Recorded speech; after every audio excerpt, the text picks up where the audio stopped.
behind closed doors. I'm a fool for your love.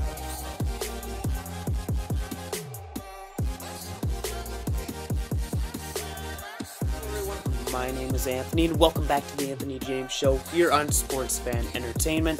I decided we're in the summer months.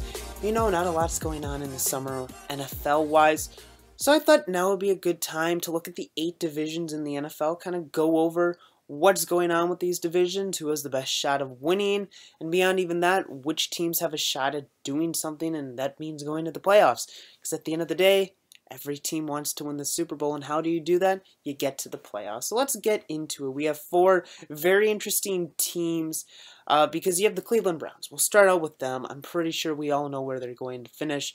Unless the Ravens or Bengals surprise in a bad way, the Browns are probably going to be last in this division, and that's fine. The Browns, once again, had a lot of draft picks. They had 3 first-round draft picks, 10 total. They traded for Brock Osweiler. They drafted DeShone Kizer. They made some moves this offseason. They went out, signed a lot of big-name players. Kenny Britt to wide receiver. He addressed wide receiver a lot in the draft this last year, and now they got Kenny Britt. They're looking to make some moves when it comes to the NFL. I mean, let's talk about their draft, because their draft I thought was pretty interesting. You bring in Myles Garrett, you bring in Jabril Peppers, 2 big defensive name players from the draft that will hopefully establish this defense for years to come. Like I said, DeShone Kizer, this could be a big pick for them. At 52, I was surprised that the Browns did go with him. I thought they would take a quarterback in the first round next year, but this isn't a bad move. How good will he be? I don't know, but for the Browns, anything's good. And the thing with the Browns is they actually have a decent quarterback situation. I don't think any of these guys will be top 10, top 5 quarterbacks, but Brock Osweiler, a quarterback who was part of a Denver Broncos Super Bowl team.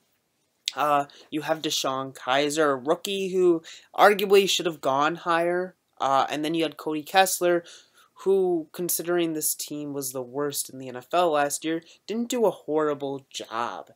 I don't think it's bad with what they did there.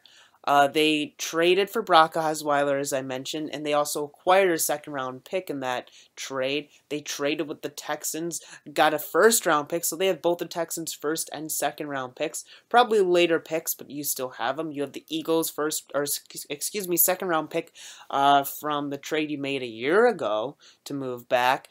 So you have 5 picks in the first 2 rounds already. That's pretty good. They signed Jason McCourty. I think that's a good move for them. J.C. Treader from the Packers, Kevin Zeitler from the Bengals. So you're weakening your division opponents. They made a lot of moves. Will this team be a competitive team? No. But if this team can win 5 games, I think that's good for them. And really, it's the Browns. A 5-win season at this point with what they have, that's good. I think they're moving in the right direction. We'll see if they can get it done. For the Browns, obviously, I don't think Brown fans are expecting much this season, but the future can be pretty bright. So next, let's talk about the Bengals. Because the Bengals, to me, I was surprised. I thought last year they'd get it together. I was pretty high on the Bengals. I thought that they could do well. Obviously, they didn't. And I think it's in part they're hurting. I mean, think about it this way. In the last few off seasons, they've lost 3 coordinators, 2 offensive and 1 defensive, to become head coaches elsewhere. So right now you have 3 coaches who are head coaches for other teams. Unfortunately, if I'm the Bengals, I look at the 3 you lost. It kind of sucks because I think any of them could have been a good replacement for Marvin Lewis, and I think he has 2 years at most left in him. So the time's running out for Marvin Lewis, but you still have him. I think you let good replacements go. But you look at the draft, the Bengals had a lot of draft picks this year. John Ross, their first-round pick. Man, if he could be a good wide receiver, pair him with A.J. Green, I think they'd make a good combo there. Having 2 good wide receivers, I think that's more of a luxury than a need. However, for the Bengals, that could be a huge move. I'm kind of disappointed with how the Bengals did the draft this year. I think their defense needs more work than their offense, and they didn't address defense till round 3, and they did it 2 picks in a row. Their first pick in round 4, and their round 3 pick, they went defensive line. Kind of disappointed, though. Like I said, I don't really like those moves. I think you should have had at least one of your first 2 picks be defensive. You could argue if your first round pick be defensive, and I think it should have been. Was wide receiver the first round need? I think it's more of a luxury pick. However, not the worst thing. You already had Tyler Boyd. That's why I don't know if I like this move. You'd bring in Joe Mixon, though. That's your second round pick. You traded back and you still got Joe Mixon. You could have got Dalvin Cook. You could have got Dalvin Cook and didn't trade back. Instead, you did trade back and got Joe Mixon. High risk, high reward. He could be very good, but off the field issues, you've heard it plenty before. I don't need to get into it. You didn't go out and sign a lot of players, though. Andre Smith is a Vikings fan. Oh, man, I'm happy for you to go. As a Vikings fan, I was wanting him benched before he got injured. You guys have seen him play plenty, though. I know you're not expecting too much with him, but you signed him. I mean, what can I really say? You signed Kevin Minter, a linebacker from the Cardinals. That's probably your biggest offseason move you made in terms of signing players. The Bengals didn't do much.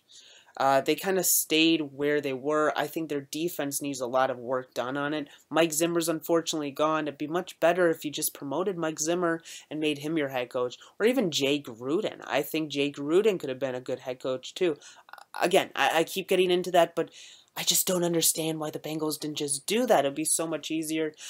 You have a lot of work to do with your defense, I think, and your offense too. Andy Dalton, I think, is the second best quarterback in this division. But it's still not, he's not like, wow, because I look at like the NFC North, Matt Stafford's the second best, but I love Matt Stafford as my quarterback. I think a lot of teams would. He's a really good quarterback. I can't say the same about Andy Dalton. He's average to a little bit above average. That's what you get with him. Maybe it's a playoff team this year, but I think 8-8's about where they're going to be this year. Unfortunate how a team that used to be one of the consistent NFL playoff teams is not so much anymore. And I think they need to make a change, and they need to make a change fast if they want to do something. Then we go to the Ravens. The Ravens have been surprising me that they've been more willing to spend in the offseason. I mean, look at some of the moves they make. They own player, but they signed Brandon Williams to a 5-year contract. They bring in Tony Jefferson from the Cardinals, big 4-year contract for him. Brandon Carr from the Cowboys. They signed Ladarius Webb, their own player, but they re-signed him. They re-signed Anthony Levine. Big names in the secondary they're bringing in or keeping it. They're working on the secondary. That's where they need help. Matt Elam, he was a bust, and you don't have him on your team anymore. You brought in Jeremy Maclin, the most recent addition to your team, a nice replacement for Steve Smith. But man, the Ravens are making a lot of moves in the offseason in terms of free agency. They're making their moves there. Then, they have their draft. They bring in more help for the secondary with Marley Humphrey as a cornerback. They address defense. They address defense early and often. All 4 of their first 4 picks were defense. And that was rounds 1, 2, and 2 third-round picks. First offensive pick was a guard in round 4. And then they had another lineman in round 5 and finished with another defensive player for round 6. So look at that. They really wanted to focus on their defense, and I think that's the smart move. I think of the 2 spots, the defense is hurting much more than the offense, and that's where they need to address. Unfortunately, Joe Flacco's their quarterback, and in recent years, he hasn't really done a lot to prove himself, at least in my eyes, that he's a really, really, really good quarterback. It's just not the case. He's just a little bit under Andy Dalton. And that's the case. He's good, but he's not great. I heard somebody say, I can't think of who it is, but Joe Flacco's one of those quarterbacks where he's good enough where you're not talking about replacing him, but he's still not good enough where he's one of the better quarterbacks in the NFL. That's Joe Flacco, and what can you do about that? What can you really do about that? I think you need to strengthen your defense, which, like I said, you're doing that. You're working on that in the offseason and continue to do that. Your offense, it's getting weaker, it's getting older, but I can say that about both sides of the ball. Both sides of the ball are getting older, and that's just how this team is, bottom line. It's getting older fast, and we're seeing that they haven't really done a good job recovering from that off season where they lost so many players after the Super Bowl. One Super Bowl appearance since then. They had a top 5 pick last year. There still is a lot of work that the Ravens need to do. I think they're moving in the right direction. However, I think like the Bengals, this is probably an 8-8 team, and I'm being a little bit optimistic with that. I think this might be a losing record team. I know Bengal fans don't want to hear that. Like I said, your defense is moving in the right direction, but there's still a lot of moves that need to be made.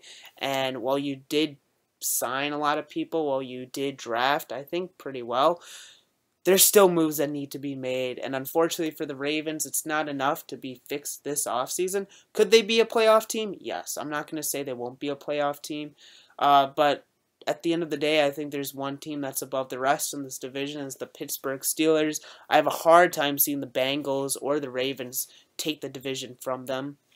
But in so many ways, they're like the Packers of the NFC North. This team doesn't go out and spend a lot of money in free agency. That's just not what they do. Once again, they spend a pick on the defense in their first round. TJ Watt, I think he's going to be a really good player for you guys. Injury problems, I think, is the biggest concern you have here. But pick 30, you got a good talent in TJ Watt. More help on this defense, which to me is just so funny how this offense is so good. But for years, this team's been addressing the defense in the first round. And I think the defense still has work to go, but they're working on it. At the end of the day, that's what they're doing. They keep devoting picks to the defense. It's hopefully going to work sooner or later. My biggest worry I have with this team right now is Ben Roethlisberger, which that's not a worry right now, but it's becoming a worry because he might have 1 or 2 more years left in him. You draft Joshua Dobbs in round 4, but I'm not so sure he can be your franchise quarterback after Big Ben's gone. Maybe you want to consider going quarterback in the first round next year, but it's hard to say right now that you should do that. Plenty of time to think that one over. But I look at the Steelers. This is still a really good offense. You have Antonio Brown, you have Le'Veon Bell, you have Ben Roethlisberger. What a combo there. And we're not even talking about what else you have. I mean, look at wide receiver. You also have Martavius Bryant. You have a good depth at wide receiver. Tight ends, somewhat to be concerned. You got rid of Green. He was not doing much for you guys this past year, but I think you should have kept him more than just 1 year like you had him. But overall, I think this defense is improving. This offense is good. Is it good enough to take over and win the AFC this year? I don't know about that. I really don't. I think there's a lot of work that needs to be done on both sides of the ball, but this still is a good team. I think this is a double-digit win team. I think this is a team that wins their division once again, goes back to the playoffs, and I wouldn't be surprised to see them in the AFC Championship. See them in the Super Bowl? We might be pushing by saying that. It's not impossible, and I think if I had to put 3 teams that have the best shot of going to the Super Bowl from the AFC, the Steelers would be one of them. And I'll be honest, I wouldn't be shocked if I picked the Steelers to represent the AFC in the Super Bowl come the fall.